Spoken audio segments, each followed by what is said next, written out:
Bien entendu, le sécateur que je vais utiliser dans cette vidéo, ça ne sera pas celui-là. La marque Keptech m'a envoyé son sécateur électrique pour que je le teste en vidéo et ils ont choisi la bonne personne. Je vais le pousser dans ses derniers retranchements. Je vais lui faire tailler des troncs d'arbres. Je vais y aller comme ça, clac, clac, clac, clac, clac, clac. Et on va voir jusqu'où vont ses limites. Parce qu'en ce moment, c'est un peu la mode, les sécateurs électriques chez les youtubeurs jardins. Et du coup, dans cette vidéo, on va voir si ça vaut le coup ou non. Voici l'arbre que je vais élaguer au sécateur sans utiliser d'échelle. Je plaisante bien sûr, l'arbre que je vais élaguer, il est juste là. Voici l'arbre que je vais tailler dans cette vidéo. Il est assez grand, assez massif, et il a une position assez problématique parce qu'il est vraiment pile au-dessus de la maison. Et du coup, en fait, ses feuilles tombent ici dans le système d'évacuation des eaux de pluie, et ça les bouche systématiquement. Il est très très mal placé, et du coup, c'est pour ça que je vais lui faire une taille très agressive. Là, on voit l'arbre de plus près. On reconnaît direct quelle essence d'arbre c'est, via ces graines qui sont juste là. Alors en fait, c'est un érable. Il a la particularité d'avoir des graines qui ont une hélice dessus, que moi j'appelle en tout cas les tournicotis tournicota. C'est un nom scientifique bien sûr. Et du coup ce sont des graines qui volent en tournant sur elles-mêmes. Là on peut pas se tromper. Voici à quoi ressemble le sécateur électrique Keptech que je vais tester dans cette vidéo. Si jamais vous êtes intéressé, le lien du produit sera dans la description de cette vidéo. Et il est livré avec une mallette comportant 2 batteries. La première batterie est sur le sécateur déjà. Et également ici un chargeur qui peut charger les 2 batteries en même temps. Et très important, le kit pour pouvoir changer les lames du sécateur. En tant qu'ancien professionnel du jardin, je vais vous donner 2-3 conseils si jamais vous êtes intéressé par ce type de produit.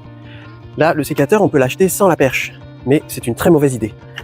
Parce qu'en fait, ce type de produit a ce qu'on appelle des perches propriétaires. C'est-à-dire que tous les vendeurs de sécateurs électriques comme celui-ci n'ont pas tous la même perche. Donc il faut surtout faire très attention que quand vous achetez le sécateur électrique, vous achetez bien la perche avec, pour être sûr qu'elle soit compatible avec le sécateur.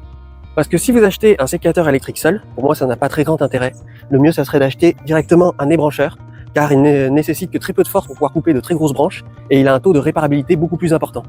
Donc c'est pour ça que si jamais vous achetez un sécateur électrique, achetez toujours la perche qui va avec, pour vraiment pouvoir profiter pleinement de ses fonctionnalités.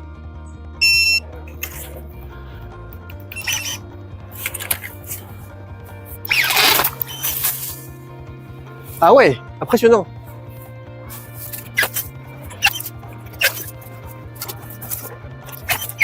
Tenez, regardez ce que ça donne. Ouf. Heureusement que c'était une petite branche. Alors quand vous l'activez et que vous le mettez contre la branche, il faut bien le maintenir et bien le pousser en fait, pour être sûr que ça ne bouge pas pendant la coupe.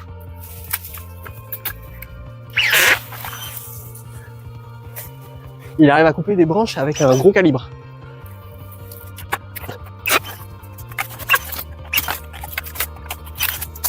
Là, franchement, c'est pas mal, hein. Il est encore haut. J'ai des branches qui tiennent dans le vide. Bon, faut pas faire attention à la taille, hein. Là, j'ai vraiment fait comme je pouvais. J'ai pas fait les choses propres avec du matériel de pro. À savoir que ça, c'est une taille en trogne. Et il y en a beaucoup qui font l'erreur. Je vois beaucoup cette erreur que les gens taillent vraiment toutes les branches. Alors qu'il faut toujours laisser des branches qu'on appelle des branches tire-sève. C'est pour éviter que ici ça fasse des œdèmes au niveau des boules. Je sais pas si on dit ça pour les arbres, mais vous voyez à peu près ce que je veux dire. Ouais, il faut éviter que ça fasse des œdèmes au niveau des boules et qu'il y ait trop de problèmes avec la sève, parce que sinon ça peut provoquer la mort prématurée de l'arbre. Du coup, il faut laisser une branche tire-sève par boule, ici. Et là, il est encore... je pense que je peux encore bien le ratiboiser. Nous sommes le lendemain de la vidéo. J'ai continué à tailler jusqu'à qu'il fasse nuit. Ça a été une véritable boucherie, un véritable carnage. Je vais vous montrer ça tout à l'heure. Et pour moi, ce sécateur électrique, le sécateur électrique Keptech, il est validé. C'est-à-dire que là, j'ai réussi à tailler un arbre entier avec. Et en plus, je n'ai utilisé qu'une barre de batterie sur les 3 barres. C'est assez impressionnant. Surtout qu'avec, j'ai réussi à tailler des énormes troncs d'arbres. Je vais vous montrer ça tout à l'heure. Vous allez être impressionnés. Et franchement, pour moi, il est validé. Par contre, à condition que vous ayez la perche avec. Parce que sans la perche, autant acheter un ébrancheur manuel. Voici le résultat de ce véritable carnage. Là, il reste seulement 2 branches qui n'ont pas été coupées. Dans tous les cas, je voulais laisser des branches tire-sève pour chaque boule. Mais bien entendu, plus tard, je monterai sur l'arbre et puis je lui ferai une coupe propre, vraiment pro, parce que là, je peux pas laisser les choses comme ça, quoi. Voici l'arbre que j'ai élagué de plus près. Là, on voit, je l'ai bien démonté. J'y suis allé comme un acharné. J'ai laissé seulement ces 2 branches parce que là, elles étaient impossibles à couper. Et franchement, impressionnant. Sans utiliser d'échelle, j'ai juste utilisé un petit escabeau. Mais là, regardez-moi ça. Ah, j'ai réussi à couper des branches assez impressionnantes hein, quand même.